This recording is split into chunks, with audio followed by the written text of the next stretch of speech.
Então, formalmente, nesse momento, hoje, dia 7 de julho de 2023, agora 19 horas e 6 minutos, nós estamos dando início à sessão pública, sessão solene de defesa do trabalho de conclusão de curso do discente Gabriel Aurélio Sarman Espíndola. O trabalho intitula-se O Direito de Acesso à Internet para o Exercício da Liberdade de Opinião e Expressão, uma análise das políticas públicas nas escolas do ensino fundamental. Eu, professora doutora Adriana Hartemin Cantini, orientei este trabalho, presido nesse momento a banca avaliadora do trabalho, e com os meus dois convidados meus e do Gabriel, aqui presente nessa sessão, o professor doutor Ronaldo Bernardino Couvero, e a da Unipampa, e a professora mestra Jerusa de Arruda, da Universidade Estadual da Bahia. Quero, neste momento, então, agradecer aos colegas professores pela disponibilidade de estar aqui conosco.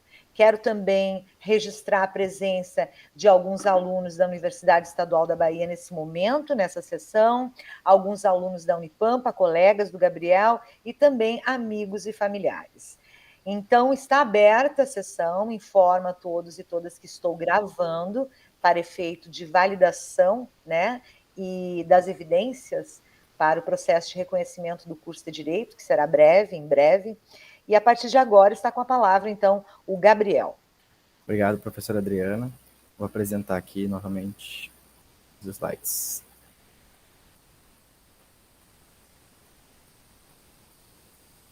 Todos conseguem enxergar? Perfeito. Perfeito, então. Primeiramente, boa noite a todos e a todas aqui presentes. Meu nome é Gabriel Espíndola, como foi dito pela professora Adriana. Eu sou bacharel do curso de Direito, atualmente no 9º semestre, pela Universidade Federal do Pampa, e venho perante a banca avaliadora defender o trabalho de conclusão de curso intitulado O Direito de Acesso à Internet para o Exercício à Liberdade de Opinião e Expressão, uma análise das políticas públicas nas escolas de ensino fundamental.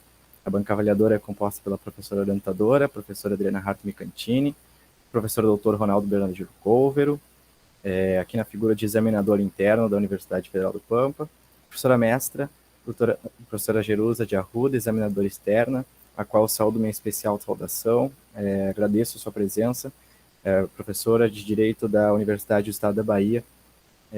Dito isso, passo a apresentação do trabalho.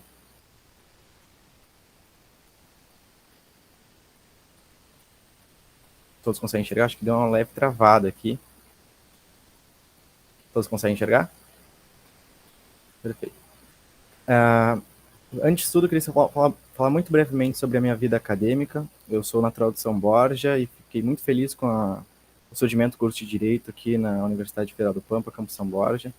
Depois de muitos esforços, diversas pessoas, e aqui saúdo especialmente o professor Ronaldo, professora Adriana e professora Lisiane Seolim, que hoje não se faz presente, que foram as pessoas que fizeram e propuseram, né, a realização desse curso aqui nesse campus, e sem o esforço de vocês, hoje não poderia estar aqui defendendo o meu TCC perante vocês. Eu trago essa frase porque é uma frase muito marcante para mim, que a educação é a arma mais poderosa que você pode usar para mudar o mundo, do Nelson Mandela. Eu realmente acredito nisso, e desde o início da minha graduação em Direito, sempre tentei, com enfoque na área da educação, pesquisa, acho muito interessante a área, e por isso trago essa frase para todos vocês.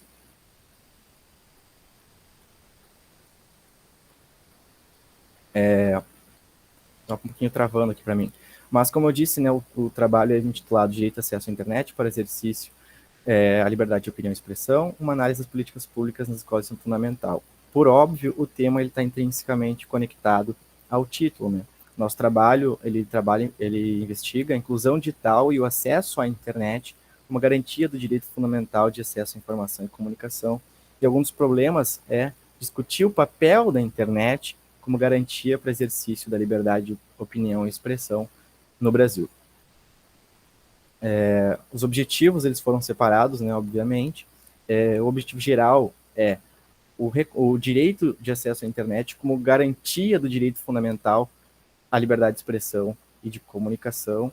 O trabalho foi separado também em outros 3 tópicos específicos, né, sendo reconhecer a inclusão digital e o acesso a internet como garantia do direito fundamental à informação e à comunicação, identificar como funciona o acesso nas escolas, conhecendo o município de São Borja, como ele trabalha esse processo de informatização na educação básica, identificar as políticas públicas que garantem o acesso à rede municipal de computadores nas escolas de rede pública de educação básica do município de São Borja. A justificativa se dá através das perguntas, né? As escolas públicas têm verbas destinadas para o acesso à internet e se existem políticas públicas que garantem esse acesso a esse direito fundamental. Eu trago também a frase do Varon, uma frase dele que diz que a internet é sim uma infraestrutura crítica para o exercício dos direitos humanos e fundamentais. A metodologia de pesquisa empregada foi o método dedutivo, começando de uma forma mais macro, tentando analisar o que diz a legislação vigente, quais políticas públicas que existem nesse setor que a gente estava pesquisando, trazendo um conceito geral de políticas públicas, embora a gente saiba que ele não é uno, né, não existe uma definição única sobre políticas públicas, e depois vindo para o micro, tentando, através de uma pesquisa de opinião, ver qual que é a realidade das escolas públicas de ensino fundamental do município de São Borja. A pesquisa teve um caráter qualitativo, haja vista que traz uma pesquisa da legislação vigente, mas também traz uma pesquisa de campo, né, a fim de verificar a situação fática real. E como a coleta de dados deu exatamente dessa maneira, né, por óbvio da questão qual e quantitativa, uma pesquisa bibliográfica e uma pesquisa de opinião de campo. Do artigo. E aqui eu faço primeiro um briefing, né, eu vou falar de forma muito concisa, uma introdução rápida sobre o trabalho, e depois eu vou pontuar cada um desses 4 tópicos. O tópico 3 e o tópico 4, eles são quase que juntos, né, porque basicamente a amostragem dos dados trazidos e as considerações sobre esses dados, né. E assim, é muito nítido que nos últimos anos o acesso à internet tem se tornado cada vez mais presente na nossa vida, né. A gente está aqui hoje reunido virtualmente para a defesa de um TCC. Por exemplo, nós temos a presença da professora Jerusa, né, que nos acompanha lá da Bahia. Seja muito bem-vinda novamente à Universidade Federal do Pampa, mesmo na modalidade remota. E é justamente isso. A internet hoje desempenha um papel fundamental na vida das pessoas. E a rede mundial de computadores, ela tem sido entendida como um meio de comunicação revolucionário, e querendo ou não, a gente está fazendo isso literalmente agora. Ela é capaz de conectar as pessoas de diferentes partes do mundo e permitir o acesso a uma variedade de informações e conhecimentos. E nesse contexto, é fundamental discutir o papel da internet como meio para o exercício da liberdade de opinião e expressão. Porque a liberdade de opinião e expressão é um direito fundamental reconhecido pela Declaração Universal dos Direitos Humanos, de 1948, Esse direito também é previsto na Convenção Americana sobre Direitos Humanos, de 1969, no seu artigo 13. Ele que reza, né, que todo indivíduo tem direito ao livre pensamento e à liberdade de opinião. O Brasil, por sua vez, a República Federativa do Brasil, ela é signatária de ambos os diplomas legais, né? Esses ambos diplomas legais estão dentro do nosso ordenamento jurídico. E o que acentua ainda mais a importância do tema ser explorado nesse ensaio, porque, na nossa visão, o Estado deve propiciar os meios de acesso ao exercício dessas liberdades. O acesso à internet é uma condição para o direito fundamental de acesso à informação e comunicação. Numa perspectiva mais constitucional, a gente pode ver que na ordem interna é preciso trazer, sim, o artigo 1º da Constituição Federal de 1988, que prevê que a cidadania é um pilar básico do Estado brasileiro. Um dos pilares do Estado Democrático de Direito é a cidadania. Por isso, nossa Constituição Federal é conhecida como a Constituição Cidadã. E o acesso à internet se impõe como um meio para o exercício desse direito já positivado, que é a expressão e a comunicação e da própria cidadania. Já no rol dos direitos fundamentais, o artigo 5º revela que é livre a expressão da atividade intelectual, artística, científica, de comunicação, independentemente de censura ou licença. E no mesmo diploma legal, no artigo 220, portanto na Constituição Federal, o parágrafo 1º do artigo 220 estabelece que a manifestação do pensamento, a criação, a expressão e a informação sob qualquer forma, processo ou veículo, isso é importante, ou veículo, não sofrerão qualquer restrição, observado o disposto nessa Constituição, que aí seriam as exceções no caso de qualquer ameaça à ordem pública, a inviolabilidade poderia ser contestada, né, judicialmente. E agora sim, depois desse briefing, entro na questão da inclusão digital como garantia do direito fundamental de acesso à informação e comunicação. E nessa primeira parte, nesse tópico 1, a pesquisa tinha o objetivo de realizar uma análise sobre a inclusão digital, especialmente em relação ao ensino fundamental, analisando as políticas públicas e as medidas adotá-las a fim de promovê-la. Nesse sentido, foi necessário observar como o ordenamento jurídico brasileiro aborda a temática e quais seriam os instrumentos legais que garantem o direito à inclusão digital. A gente pode citar que no âmbito infraconstitucional, né, portanto abaixo da Constituição Federal, destaca-se o Marco Civil da Internet, a Lei 12.965 de 2014, estabelece uma série de princípios, garantias, direitos e deveres para o uso da internet dentro do território nacional. O Marco Civil também reconhece a importância da inclusão digital como forma de promover a igualdade de oportunidades e o desenvolvimento social. Ele estabelece que o acesso à internet é essencial para o exercício da cidadania e, além disso, prevê a proteção da privacidade, a neutralidade da rede e a responsabilidade dos provedores de serviços, buscando sempre assegurar um ambiente mais seguro e livre para o melhor exercício da liberdade de expressão e opinião. Outro instrumento relevante é o Plano Nacional de Educação Digital. O PNED ele foi instituído recentemente, né, em janeiro desse ano, pela Lei 14.533 de 2023, portanto é uma normativa muito recente, né, e que estabelece as diretrizes e metas para promover a inclusão digital. O PNED ele busca estimular a inclusão digital através de diversos setores, né, sendo da educação, aqui no caso em tela, saúde, trabalho, cidadania, dentre outros. Por meio da ampliação do acesso à internet, da capacitação digital e a disponibilização de serviços públicos online. Diante desses instrumentos legais, das políticas públicas, é importante avaliar a efetividade das adoções destes pelo Estado para propiciar o acesso à internet nas escolas de ensino fundamental. A inclusão digital é fundamental para o pleno desenvolvimento da pessoa humana, tanto no que se refere à ascensão social, como também para a efetivação dos direitos fundamentais já constituídos. E para que essas normas possam ser efetivadas, o Plano Nacional de Educação, instituído pela Lei 13.005 de 2014, trouxe no seu artigo 2º a previsão legal sobre o letramento digital, ou alfabetização digital, que é basicamente um processo metodológico que utiliza ferramentas do ambiente virtual para que se tenha conhecimento acerca das dinâmicas do mundo virtual, ou seja, o ensino sobre o mundo digital, utilizando-se do meio digital para o aprendizado. E dito isso, a gente pode então passar para o segundo tópico desse slide, que seriam as políticas públicas de acesso à internet nas escolas da rede municipal de ensino. E aqui um pouco mais, vou ser um pouco mais incisivo, né? E nessa parte do trabalho, especificamente, a gente analisou as políticas públicas que propiciam a inclusão digital nas escolas de rede pública de educação básica de São Borja. A gente fez uma pesquisa e determinou que existiam 3 políticas públicas específicas sobre o tema, inclusão digital, a fim de verificar se alguma dessas 3 poderiam e estavam sendo empregadas no município de São Borja. E entender o conceito de políticas públicas por óbvio que se faz necessário, né?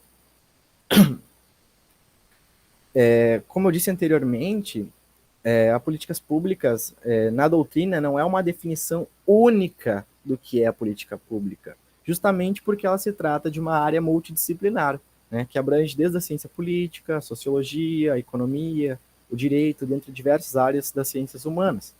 Mas aqui, nesse caso em específico, a gente vai considerar a natureza da política pública e os seus processos, para justificar o uso dessas na efetivação dos direitos fundamentais. Aqui, no caso, o direito de acesso à internet para exercício da liberdade de expressão e comunicação. Rapidamente, citar que as políticas públicas surgiram originalmente como um tema explorado pela ciência política, mas as aplicações e resultados dessa promoveram o estudo de diversas áreas do conhecimento, o que despontou interesse de diversos juristas, né? Booth traz, entre aspas, que a política pública é um programa de ação governamental que resulta de um processo ou conjunto de processos juridicamente regulados. Aqui a gente vê que existe uma sinergia entre a área das ciências políticas e do direito, porque, como Booth diz, a política pública é uma ação do governo, mas ela depende, ela está intrinsecamente conectada com o processo juridicamente regulado. Existe uma lei que vai regulamentar a implementação daquelas políticas públicas. Dito isso, eu vou passar o próximo slide aqui, só para rapidamente vocês poderem verificar. Aqui a gente tem 4 tipos de políticas públicas, né? Esse é o modelo de Lowy. Existem, como eu disse, existem vários tipos de políticas públicas, mas no Brasil especificamente, a literatura traz muito esses 4 tipos, né? As políticas distributivas, políticas redistributivas, políticas regulatórias, políticas constitutivas. E aqui, quando a gente fala dessa visão de Booth, a gente também está falando sobre políticas públicas constitutivas, porque as políticas públicas constitutivas, de uma forma superficial, seria como quais os processos, como se fosse a criação de uma política pública que vai determinar como as outras são feitas. Ela constitui os elementos para como as políticas públicas devem ser feitas. E aqui eu não vou entrar especificando qual tipo de política pública porque justamente por decorrência do tempo, né? Então não vou destrinchar especificamente as 4. E com isso a gente entra no tema 3. No tema 3, a gente tem o acesso à internet nas escolas de rede pública municipal de ensino de São Borja.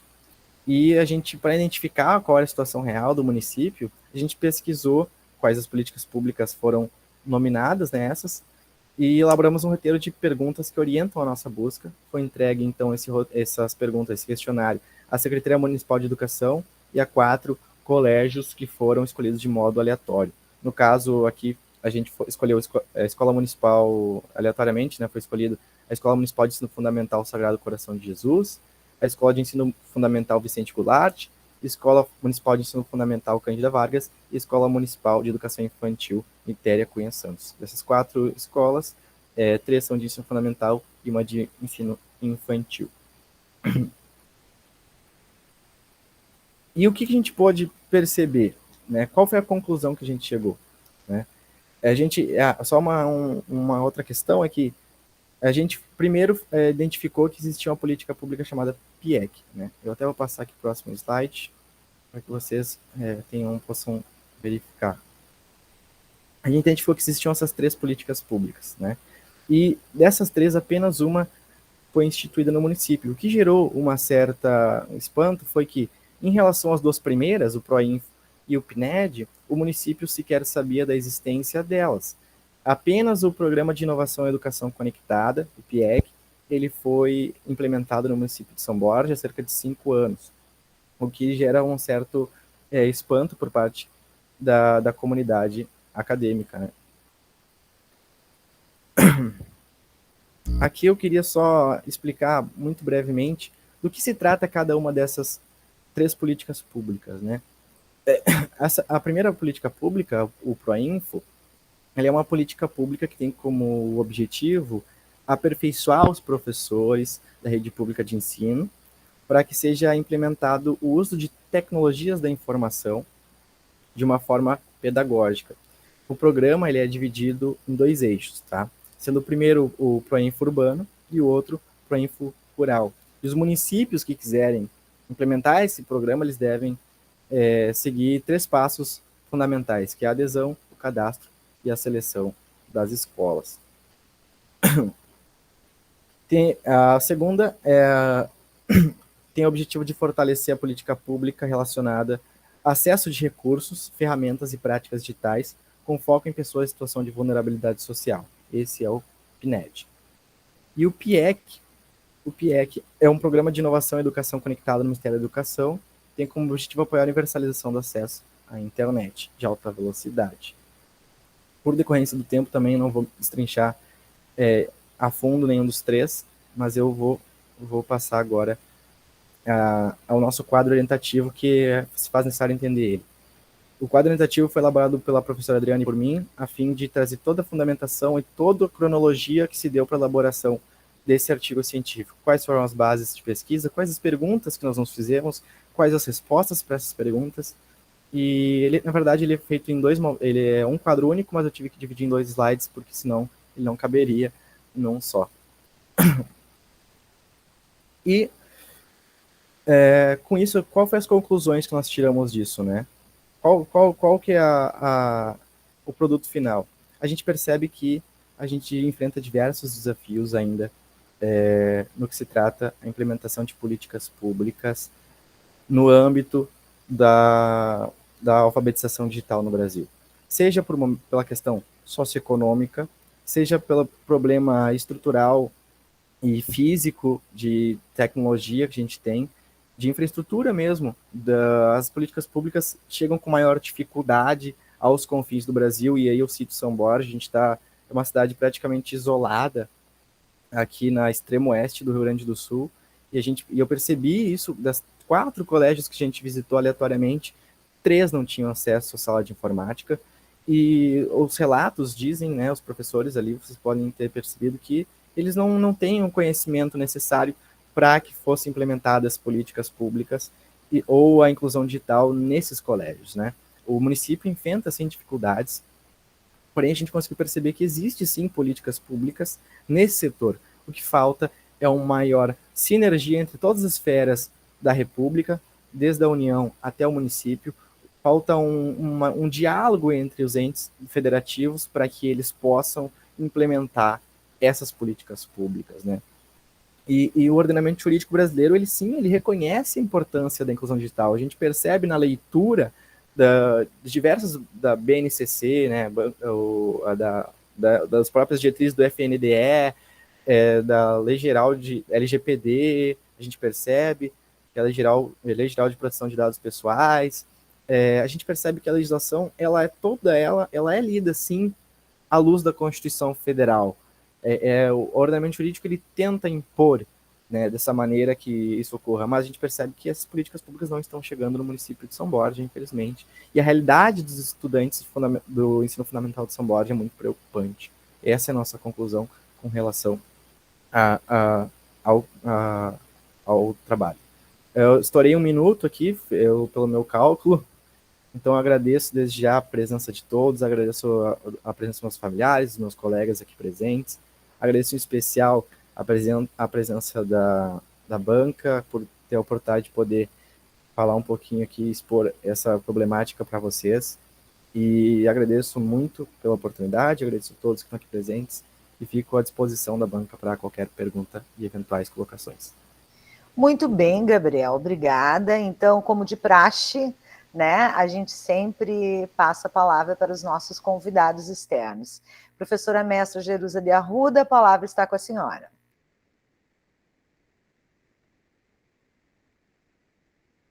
Seu áudio, professora. Perdão. Tudo certinho agora? Certinho. Pronto. Boa noite a todos. Né? Em primeiro lugar, parabenizar o Gabriel pela escolha do tema, pelo recorte.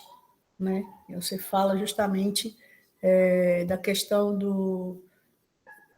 da liberdade de opinião e expressão, uma análise das políticas públicas nas escolas públicas de ensino fundamental. Né? Eu li seu trabalho, fiquei escutando aqui atentamente, né? Agradeço o convite, né, feito pela professora Adriana, minha amiga de bastante tempo, mais de 20 anos, né, e porque está compartilhando aqui justamente com o professor Ronaldo esse momento tão bom, tão bonito, né, porque ele representa um ciclo na vida do aluno. A Adriana, se ela recorda, esteve em minha defesa de mestrado, né, na Universidade Federal de Pernambuco, né, participou junto comigo de várias etapas da minha vida, e eu só tenho a agradecer, né, que essa parceria saiu do aspecto pessoal, né, e ela se expandiu do ponto de vista profissional e do ponto de vista acadêmico, certo? É difícil encontrar, sabe, Gabriel, uma falha, né? Isso me inquieta muito na escrita do aluno e permite essa fala, né? Mas quando a gente se depara com trabalhos bem escritos, né? E a gente percebe esse feedback justamente pela apresentação do aluno, a tranquilidade, a segurança, ou seja, o que foi escrito é algo realmente autoral, né? E que a pessoa se sente à vontade naquilo que se propôs, né? Quando você fala a questão do acesso, nós somos o país das discrepâncias, né? A gente percebe isso. Eu me perdoe, eu não vi, porque depois que oficialmente o estado de Covid terminou, né? Porque antes tudo era de acordo com a Covid, de acordo com a Covid, de acordo com a Covid, né? Mas é bom a gente lembrar que isso ficou muito latente, né? Que a gente percebe disso, principalmente quando a gente fala de ensino fundamental, que o ensino passou a ser remoto, e principalmente professores e professoras que trabalham na rede municipal, né, que tem um aluno da área rural, tiveram, né, que fazer a chamada busca ativa, né, porque a maioria dos seus alunos não tem acesso à internet. E não necessariamente apenas eles, mas, por exemplo, eu tenho um aluno de universidade que, quando a gente fazia, professora tem que sair de onde eu estou para ir para a praça para pegar o sinal de internet. Então, como é que a gente vai ter uma educação, né, de qualidade? São mais de 5 mil municípios, em que, como você colocou aí no dado, os municípios, muitos deles sequer conhecem, né, as políticas que a gente tem. Então, a liberdade de opinião e de expressão passa pelo conhecimento, mas para isso precisa ter acesso, né? E a educação sofre com isso. A gente vai sentir o impacto, né, do que foi, o que não foi feito, né, nesse momento da pandemia daqui a 10, 20 anos, porque é um momento que essas crianças, né, que passaram por isso, né, elas estarão formando, né, e esse déficit ele é colocado ao longo do tempo com relação à pesquisa. Uma outra questão importante do teu trabalho é porque você só associa a questão da inclusão, né, como uma parte do processo de educação, né, porque eles não têm como fugir disso, faz parte do cotidiano dos alunos, com a questão da tecnologia, né, com a questão da tecnologia. E uma boa parte dos lares brasileiros não tem acesso à tecnologia. Deixa eu ver só um dado aqui, Gabriel, me permita. Deixa eu ver aqui, se eu não me perdi aqui, eu salvei. Aqui. À medida que você foi falando, a gente vai vendo, e eu peguei um material aqui que fala sobre a importância da inclusão digital no Brasil, né, e alguns dados que vão sendo colocados aqui. Deixa eu ver aqui, um deles aqui, ó. Apesar de sermos um dos povos mais engajados do mundo no ambiente online, cerca de 85% dos brasileiros navegam na web diariamente, gastando um total de 9 horas e 29 minutos por dia conectados.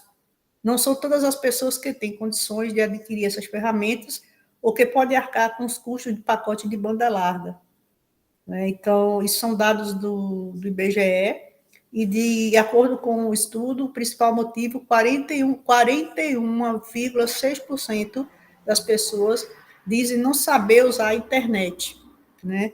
E olha que a gente vive num mundo em que as crianças, antes mesmo de elas falarem, elas já conhecem algo digital. Eu sou de uma geração que mal sabia onde é que estava a tomada do computador, né? Então, assim, é muito o que eu quero dizer com isso. É muito gratificante ver um jovem, né, que se preocupa, né, não apenas da questão tecnológica, porque isso é inerente ao seu cotidiano, mas se preocupa com o aspecto da inclusão de crianças, né?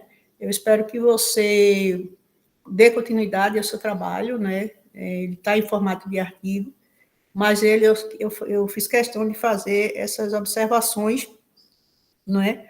E também o seguinte, eu dei uma olhada, tanto uma apresentação muito limpa, né, com material também isso conta, porque não é só a parte escrita, mas a parte oral, a parte da estética da apresentação, né, o cuidado que a pessoa que produz deve ter todo o tempo. Também não tenho nada a fazer de observação com relação ao aspecto da metodologia, até porque entendo como orientadora a professora Adriana, né, eu não poderia esperar menos do que vi. Não é porque ela é minha amiga que eu estou falando isso, é por conta da profissional que eu sei que ela é. Né? E quando a gente vai vendo, à medida que você escreve, eu conheço muito a Adriana, eu consigo ver a Adriana também nisso. Né? O teu texto espelha uma parceria, né? Entre o que você efetivamente, Gabriel, produziu, mas apresenta ali que é uma parceria entre o orientando e a orientadora. Então, parabéns, Gabriel. Mais uma vez, eu agradeço. Assim, fiquei procurando, sabe, alguma coisa para falar ruim, mas eu não achei, rapaz. O que eu faço? Me diga. Hein? Daqui da Bahia para ir para o Rio Grande. Pode responder, Gabriel. Agradeço muito e com certeza esse trabalho reflete muito das orientações que tive com a professora Adriana. Até porque o trabalho era uma coisa, ele foi sendo construído durante vários diálogos, em várias orientações de TCC, e vários insights que ela trazia, mas isso aqui dá para ligar com isso aqui dá para ligar com isso aqui, e a gente vai construindo. E foi muito isso, foi muito uma questão assim, de um diálogo muito de cotidiano entre orientador e discente, para que a gente Eu espero pudesse... que você e a Adriana procurem depois publicar, né, o trabalho. Talvez, eu acredito que é possível, sim. A gente dedicou muito tempo, muito esforço, muitas horas nesse trabalho, e eu realmente fiquei satisfeito com o que ele apresenta. Não sei o resultado da apresentação, mas o produto final eu realmente gostei, acho que ele está muito bom. Ficou acho bom. Que ele conseguiu, eu particularmente, se a senhora me permite uma colocação, eu acredito que o TCC, ele tem que trazer algo para a comunidade em que aquela pessoa está inserida. Eu acredito Exatamente. Que o TCC, ele tem que vislumbrar, ele não pode ficar muito na versão macro, né? Eu poderia simplesmente falar das políticas públicas, mas eu queria entrar no colégio e ver como é que era a situação. Eu queria olhar o professor e ver o que ele tinha para falar. E isso veio muito nesse trabalho, e a professora Adriana, se não fosse por ela, não existiria esse trabalho, eu tenho certeza disso, porque ela foi, assim, muito especial na elaboração desse trabalho. E poder visitar, eu até pensei em trazer as fotos aqui dos colégios, mas eu acabei não colocando por questão de tempo, eu cortei isso fora e nem... E é outra coisa, né? Entre que você olhar de longe, né, e você vivenciar, aproximar o pesquisador do seu objeto de pesquisa, né? E foi exatamente isso, foi tentar ver em loco qualquer situação dos estudantes aqui no município de São Borja, né? Para que esse TCC, que vai ficar nesse repositório, se Deus quiser, ele possa trazer um pouco da essência do que esses alunos passam lá para as pessoas que quiserem estudar essa área no futuro. Ok. Obrigada, Parabéns. professora Jerusa, pelas suas contribuições. Então, passo de imediato para o professor Ronaldo, por favor. Bom, então, primeiramente, boa noite. Agradecer o convite da professora Adriana, não é?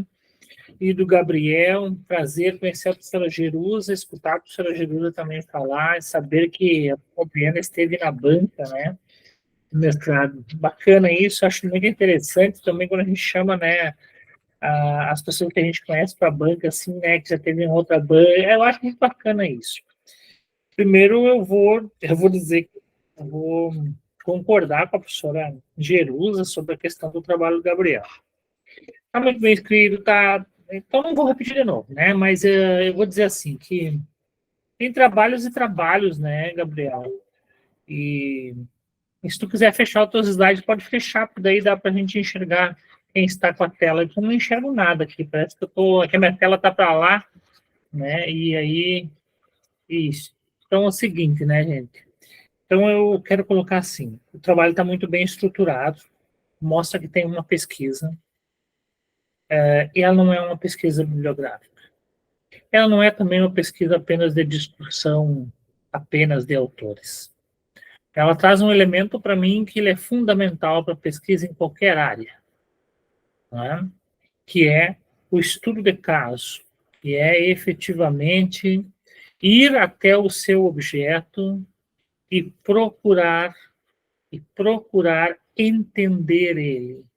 É chegar lá e identificar os atores daquele espaço, né? As pessoas responsáveis por aqueles... E conversar com eles, né? Acho que isso é um elemento importante. E trazer isto para dentro do trabalho. Porque a gente pode escolher qualquer tipo de processo metodológico, mas tem um processo metodológico que ele é inerente, né? Porque é um processo metodológico que ninguém tira da gente, que é chamado da interpretação ou hermenêutica. Né? Então, a interpretação ela é da gente. Em todos os trabalhos tem os processos de interpretação. Mesmo aqueles que desenvolveram a própria vacina do Covid, teve interpretações daquele pesquisador, o seu olhar diferenciado. Então, estou falando da saúde, mas nesta área aqui, Gabriel, mostra que tu conseguiu entender a lógica ou o raciocínio lógico da pesquisa científica. Então, esse é um ponto para mim fundamental, e só por isso, né, eu já vou te dizer que o trabalho está construído e bem construído para que ele seja publicado. A outra coisa que me chama a atenção, que neste semestre foi poucos os trabalhos que eu vi isso, talvez uns 3, é que o teu resumo, ele tá um resumo científico. Tem gente que gosta de fazer um resumo, né, escrevendo o que ele pensa do seu trabalho. Não, não é isso. O resumo tem que ter alguns elementos, não é? Os objetivos, o problema, a metodologia, uma introdução e os seus resultados. Então, tu traz isso, eu acho que é isso que é importante. Então, vou começando agora já a ir para o lado do teu trabalho falando, tá? Esse é um ponto importante. A outra questão, que o grau de dificuldade de desenvolver um artigo, ele é maior que uma dissertação. Porque porque o artigo surge com o quê? Ele surge para que a gente pudesse publicar uma pesquisa, não é? Mais rapidamente. E você pegar um trabalho desses e conseguir, vou usar um termo, compactar, e nessa compactação você não esquecer de nada para a gente poder dizer que ele está bom para publicar, é um primeiro mérito do teu trabalho. Então, esse é o primeiro mérito. E tu nota assim que tu não vai precisar que só vou te elogiar, viu? Não vai ficar bem faceirinho aí. Calma aí. Tô brincando.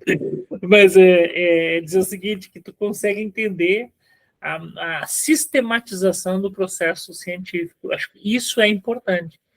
Sistematizar não é reduzir, é ordenar adequadamente a pesquisa. É saber jogar o que é necessário, primeiro saber fazer a heurística, separar o que é necessário para te utilizar no teu trabalho. Segundo é a crítica, depois que separou tudo, vai fazer uma crítica do material, o que serve, o que não serve deixa de lado naquele momento.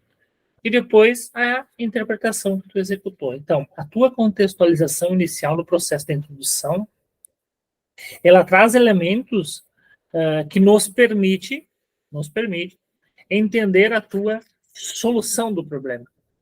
Porque se não fizermos uma leitura na tua introdução e entender alguns autores, e até coisas que eu aprendi hoje aqui, por isso que eu digo, tem umas coisas do direito aqui que eu aprendi. Então, acho que isso para mim tem sido muito bom. Então, isto mostra amadurecimento. Estou falando da idade, mas eu estou falando do amadurecimento científico que foi ocorrendo com você ao longo do curso. Isso quer dizer que você prestou atenção em muitas disciplinas de várias áreas. Por que se nota isto? Porque tu consegue fazer uma costura bem feita entre o que os autores dizem, entre o que diz a legislação, e traz um elemento de fundo que eu acho dificílimo de ser trabalhado, e quando eu vi aquilo me assustei e digo, ele não vai conseguir, que era a política pública daquela maneira que tu trouxe. Porque a política pública não é bem assim, de tu em 2, 3 páginas, tu conseguir mostrar para ela a essência das coisas. E aí tu é muito feliz naqueles quadros. Né? Você diz o tipo, você diz os objetivos e você diz o que é preciso fazer. Então, esses são elementos importantes. Então, isso mostra para mim um amadurecimento. a outra questão, são várias, eu até fui colocando do lado aqui, a outra questão é o seguinte, eu gosto de alunos que afirmam, que têm uma coragem de dizer as coisas, não é? Porque a pesquisa científica não é para covarde, a pesquisa científica é para aquele que tem, né, ele tem que ser, sabe, fazer afirmação em cima daquilo que ele leu. Então, tu faz essa afirmação, né? Bem forte, quando tu diz que a intenção da pesquisa é reconhecer a inclusão digital, não é? Né? E o acesso à internet como garantia do direito. Então, tu faz a afirmação, pega autores, vai nas escolas, faz entrevistas, traz para o trabalho e vai lá no final e diz o seguinte, né? Que eu queria ter lido assim diferente, né? Que São Borja está nesse processo, mas as escolas não estão. Isso me dá uma dor enorme, porque a política pública ela é criada para resolver ou amenizar processos, e aí a gente vê que o município, com todo respeito, me perdoe, né, não cumprindo seu papel. Não é? Muito bem.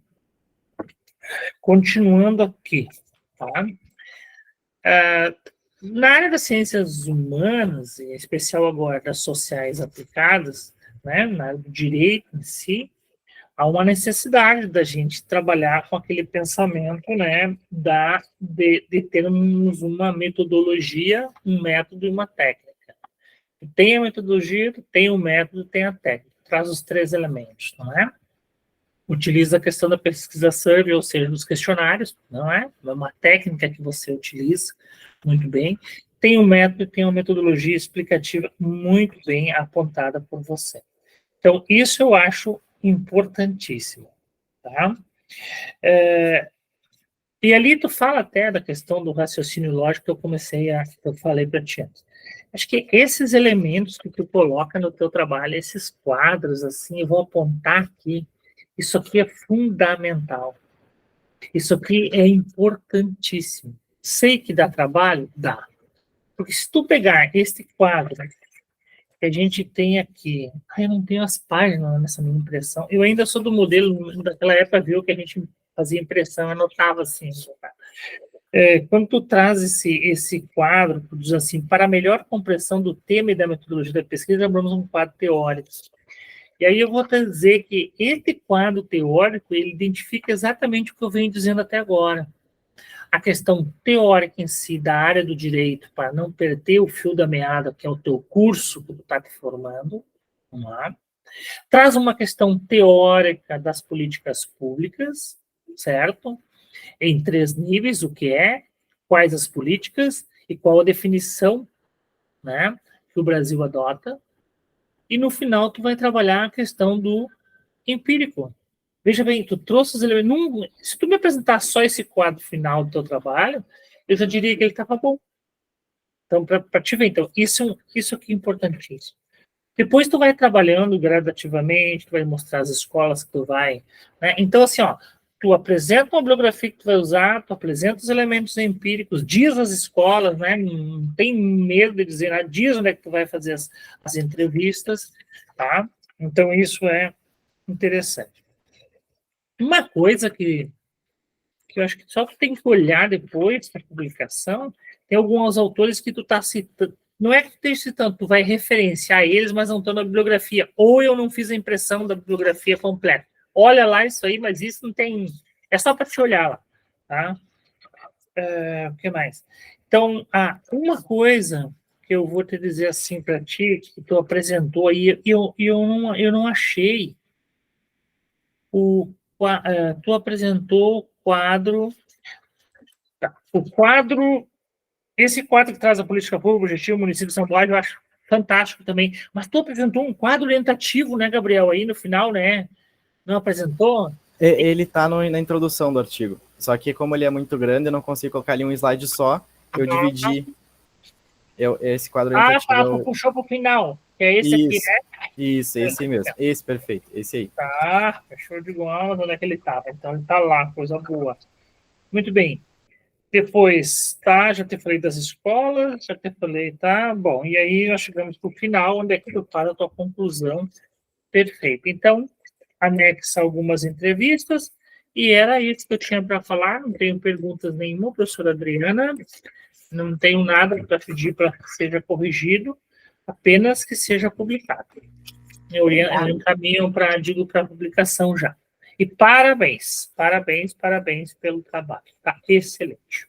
Para registrar, TCC1, o professor de TCC1 foi o professor Ronaldo, né? Que é quando os alunos elaboram o projeto de pesquisa. E para registrar também, mais uma vez, eu aprendi a fazer pesquisa bibliográfica aqui no campus. Por quê? Porque no direito, o normal e o natural é não ter pesquisa, né? Se faz uma cópia e uma colagem de artigo, de jurisprudência e se dá um palpite, sem informar como se chegou a esta ou aquela conclusão. Então, agora nós estamos juntos, né, Gabriel, aprendendo, né, a fazer pesquisa com bibliografia, com legislação, com jurisprudência. Precisa sim, professor Ronaldo, ter o quadro orientativo, que também eu quero registrar aqui que eu aprendi com você, professor Ronaldo, essa necessidade. Então, aqui é um momento importante, onde a gente aprende, né, a cada trabalho, a cada apresentação. Está aí atrás. É muito bom, é muito bom. Gabriel, você quer fazer... Eu sempre faço uma coisa, né? Eu sempre parto da metodologia para olhar o trabalho, viu, Gabriel? Então, eu também. Então, não tem saída. Gabriel, você gostaria de fazer alguma colocação antes de nós sairmos para a avaliação? Gostaria de agradecer o feedback da banca avaliadora, agradecer aos meus amigos aqui presentes, aos meus parentes aqui presentes, agradecer à professora Adriana também pela orientação do TCC. Esse TCC traz também o seu DNA nele. Por exemplo, os quadros orientativos eu jamais ia pensar em colocar ali, e a professora Adriana, com o seu brilhantismo, que é inato a pessoa dela, fala, não, pode colocar isso aqui, tem que estar ali, é fundamental. E agradecer mesmo a todos que participaram dessa pesquisa, já que está gravado, mandar um especial às professoras do ensino fundamental do município de São Borja, pelo carinho e pela recepção nos colégios. E demais era isso. Muito obrigado. Ok, então nesse momento eu encerro a gravação.